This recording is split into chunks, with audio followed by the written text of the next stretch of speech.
सहस्त्रपुर गांव में जॉकी नाम का एक चोर रहता है।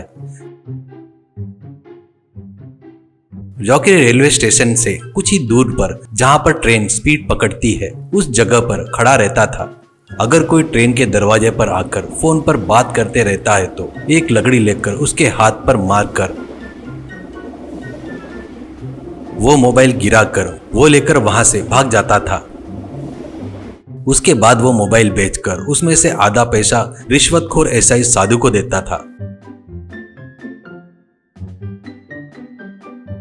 ऐसे ही रहते हुए एक दिन पुलिस स्टेशन में जाकी से एसआई, क्या रे जाकी, मेरा नाम पता है ना, साधु है। देख, मुझे देने वाला कमीशन बहुत कम हो रहा है, लोड बढ़ाओ, मुझे बहुत जरूरत है पैसों की, ऐसा कहता है। जॉकी, आप बताए उतना आसान नहीं है सर, चोरी आप किए तो पता चलेगा सर आपको वो दर्द। चलो दोनों मिलकर चोरी करते हैं, ऐसा कहता है। एसआई, तेरी तो ऐसी की तैसी, क्या रे तुम लोग मुझे ही उल्टा जवाब दे रहे हो। ऐसा उनको लॉकअप में डालकर बहुत पीटता है।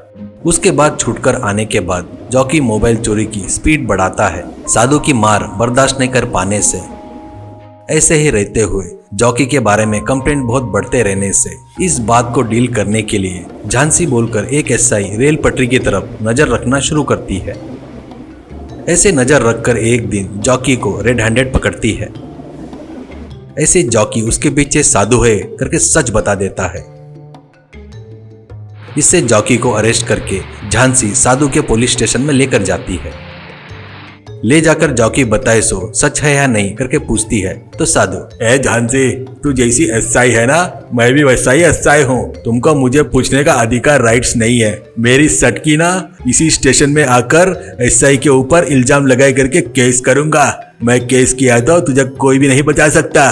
कहने से जॉकी उसको देखकर हंसता है। इससे वो गुस्से से एसपी के पास जाकर पूरी बात बताती है। ये बात सुनकर एसपी, अरे बाप रे, यह मामूली बात नहीं लग रहा है। इतने दिनों तक थोड़ा सा डर था पर अब नहीं रहा। मतलब एक काम कर झांसी, ये मेरा स्ट्रिक्ट ऑर्डर है, तू क्या करेगी मुझे कोई मतलब नहीं। मैं अभी साधु को सस्पेंड कर रहा हूँ। वैसे ही उसका सस्पेंशन ऑर्डर कैंसिल होना बोले तो तू बोले सो बात सुनना पड़ेगा करके बताकर भेजता हूँ। बाकी का सब वो डिसीजन तू देख ले, ऐसा कहता है। ठीक है बोलकर झांसी चली गई।